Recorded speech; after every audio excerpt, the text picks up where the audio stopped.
Esse é o Mundo Revolução e nós vamos falar agora sobre a situação em Israel, hoje dia 21 de novembro de 2024, são 8 da noite aqui em Kiev e também em Jerusalém, 3 horas da tarde no horário de Brasília, no momento que eu gravo esse vídeo. E além das ações israelenses aqui na faixa de Gaza, aqui na Judéia e Samária, aqui na Cisjordânia e também no sul do Líbano, tivemos muitas ações israelenses aqui em Beirute. Beirute teve um monte de alvo de ontem para hoje, tá? Um monte de coisa aqui. Todos os prédios que foram avisados pelo comando israelense que seriam atacados e foram de fato destruídos ali em Beirute, né? Mas a grande notícia do dia foi justamente o pedido de prisão do Tribunal Penal Internacional contra o Netanyahu. Um pedido completamente absurdo, sem embasamento nenhum.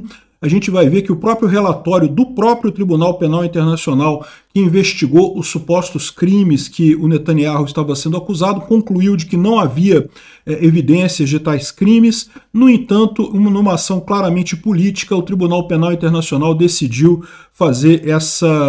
emitir esse mandato de prisão, né? Já está sendo muito questionado.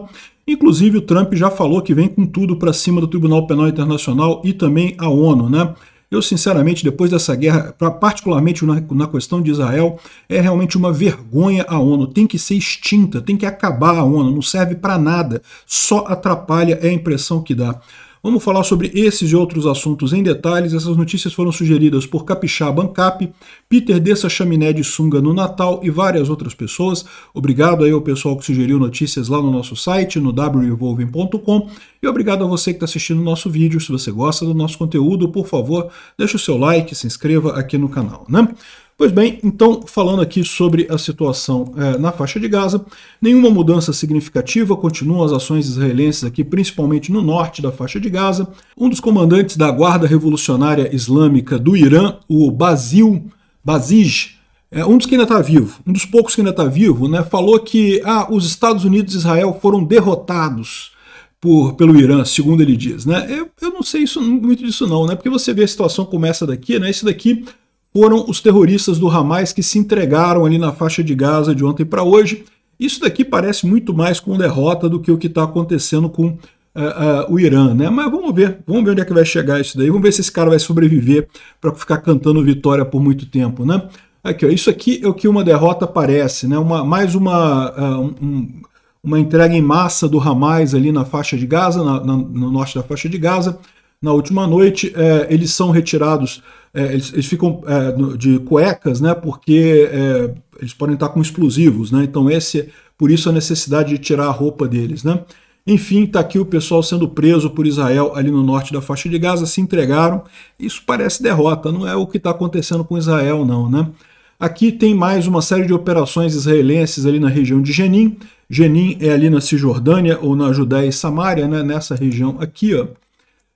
Israel tem feito várias operações por aqui. Jenin está aqui, mas tem operação em um monte de lugar nessa região aqui. Essa aqui é um retrato dessa operação, né? Infelizmente ainda tem muito terrorista ali na Cisjordânia também. Eles não estão tão ativos quanto na faixa de Gaza ou no norte de Israel, mas ainda tem grande quantidade ali, né? E bom, lá no norte é onde tem acontecido mais coisa, aqui no norte de Israel e no sul do Líbano, né?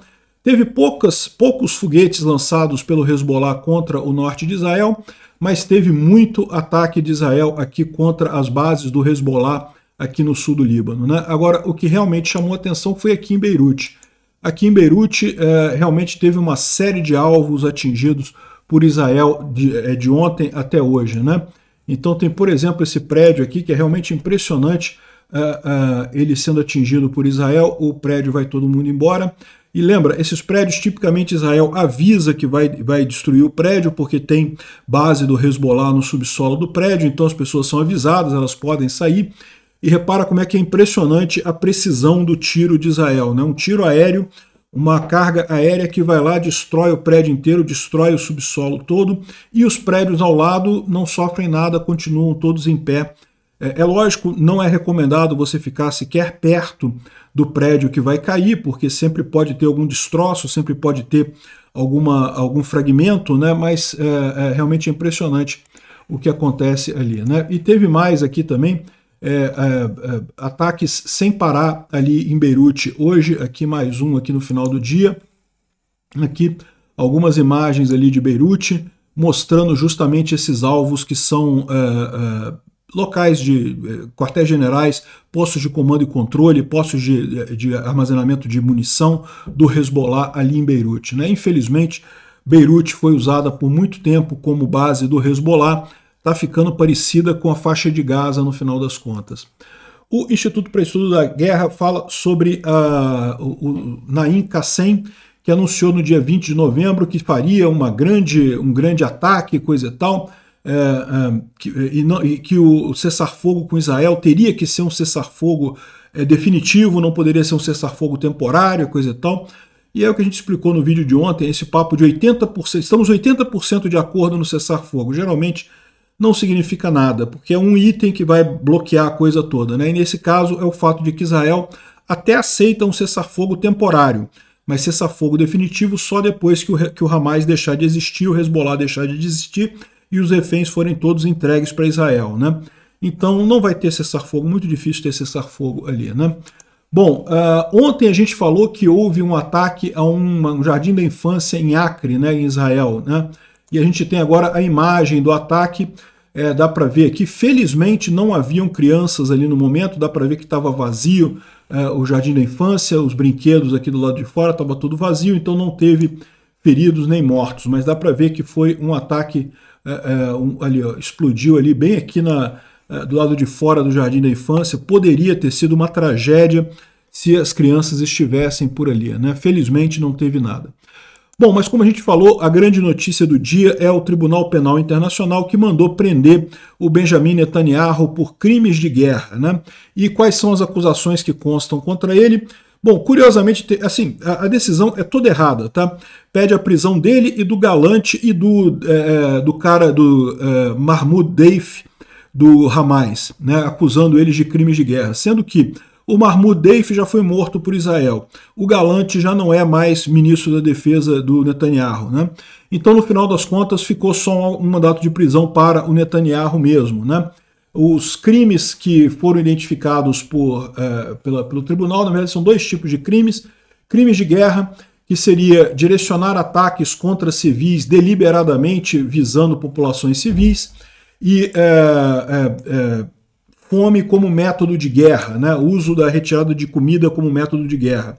E a gente vai ver que esses dois crimes aqui, o próprio equipe do Tribunal Penal Internacional que foi investigar esse negócio aqui, ó, Câmara de Pré-Triagem, coisa e tal, e falando, são justamente os juízes que estavam investigando a coisa, e o pessoal que foi lá fazer essa investigação concluiu que não teve nada disso, né? No entanto, o juiz ignorou totalmente isso daí.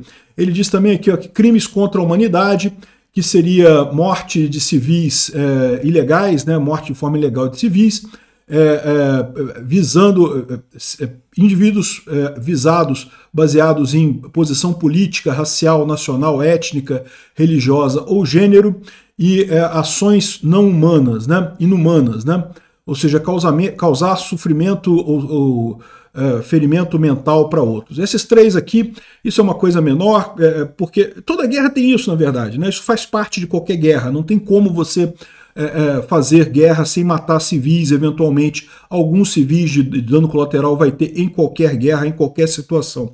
Então isso daqui é uma besteira completa. E esses daqui não funcionam. Olha a conclusão que tem aqui. Isso aqui, ó, é um relatório do próprio Tribunal Penal Internacional, tá? Da equipe do Tribunal Penal Internacional que foi levada para lá.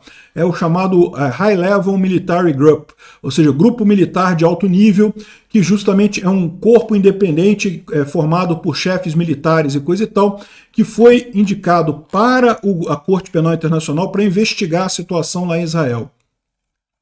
E aí ele diz aqui basicamente que a questão de fome é mentira, porque as contas feitas pelo Tribunal Penal Internacional não consideram a ajuda privada que vai na faixa de Gaza e que é muito abundante. Então, a gente já tinha falado sobre isso, tem os estudos mostrando que não tem problema de fome na faixa de Gaza. É lorota, é conversa dos palestinos lá, do pessoal do Hamas, né?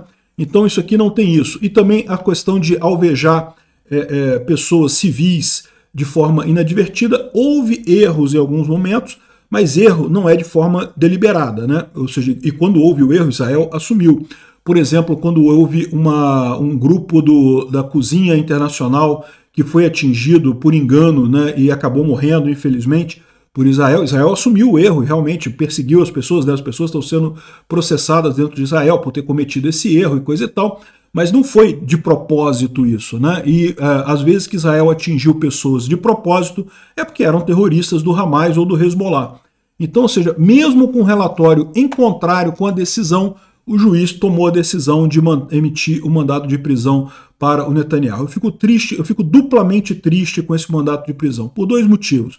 Primeiro, porque é absolutamente injusto. Claramente, o Tribunal Penal Internacional errou nesse mandato de prisão.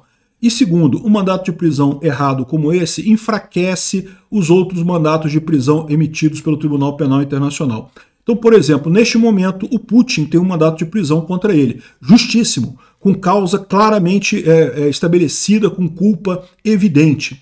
Só que aí, se você tem um tribunal que começa a emitir mandato de prisão aleatoriamente por coisas aleatórias, que confiança você passa a ter nesse tribunal, né? É aquilo que eu falo para vocês. No final das contas, esse pessoal está jogando no lixo a reputação dos órgãos internacionais. É o que está acontecendo, né? Bom, também emitiram um mandato de prisão para o Mohammed Deif, que foi morto no dia 13 de julho. A gente falou sobre isso aqui no vídeo, né? Bom, outra coisa, alguns que não têm mandato de prisão no Tribunal Penal Internacional. O Xi Jinping, desculpa, o Kim Jong-un, lá da Coreia do Norte, o Bashar al-Assad, que matou milhões. Cara, 90% das imagens que você vê na internet, que o pessoal fala que é assim, ai, não Gaza, olha só a destruição em Gaza, 90% dessas imagens são da Síria de Bashar al-Assad. Bashar al-Assad bombardeou a Síria completamente para destruir o movimento político que havia contra ele, matou um monte de gente na Síria, destruiu um monte de coisa. 90% das vezes que você vê destruição enorme, crianças e mães e coisa e tal, 90% das vezes é o Bashar al-Assad na Síria e não tem mandato contra ele, né? Os outros 10% são fingimento, são encenação do pessoal da Palestina. O cara do Irã não tem mandato contra ele. O cara matou mulheres, matou garotas porque não estavam usando o hijab de forma correta, mas não tem mandato de prisão contra eles, né? Aqui, ó, o cara do Nasrallah, do Hezbollah, que também matou um monte de gente. Os caras do Hamas também, o Sinwar e o Ismail Haniyeh, né? Os dois já foram mortos. Aí você fala assim, mas você emitiu um mandado de prisão para o Mohammed Deif, que também foi morto. Por que não para esses aqui que estão mortos também, né? Enfim, esses não têm. É só o Netanyahu mesmo o problema deles. Ou seja, é um caso clássico de antissemitismo que está acontecendo no Tribunal Penal Internacional. Eu diria mais, é um caso de esquerdismo, né? A esquerda, a extrema esquerda tem se infiltrado nesses organismos internacionais todos e realmente está na hora de acabar com isso. É o que diz aqui. Os membros do governo de Israel, evidentemente, estão condenando a Corte de Haia por isso, e mais do que isso, Trump já avisou, o líder, o conselheiro de segurança nacional do Trump, o Waltz, falou que chegando janeiro espere uma resposta muito forte, tanto o Tribunal Penal Internacional quanto a ONU do governo Trump, né? E eu espero que tenha uma resposta muito forte mesmo. É um absurdo esse tipo de mandato de prisão, enfraquece o próprio tribunal mais do que tudo. Obrigado por assistir o vídeo até o final. Se gostou do conteúdo, não esqueça de deixar o seu like, isso ajuda o canal a crescer e a chegar para mais gente. Se não gostou, deixe o dislike e explique nos comentários como podemos melhorar. Comente também sugestões de temas que podemos trazer por aqui. Comentários insultuosos ou defendendo ditaduras e criminosos de guerra serão sumariamente bloqueados. Agradeço a compreensão. Se ainda não é inscrito no canal, considere se inscrever clicando no botão inscrever-se abaixo e marcando a campainha para todos os avisos. Se quiser ajudar o canal, veja no nosso site como você pode fazer isso.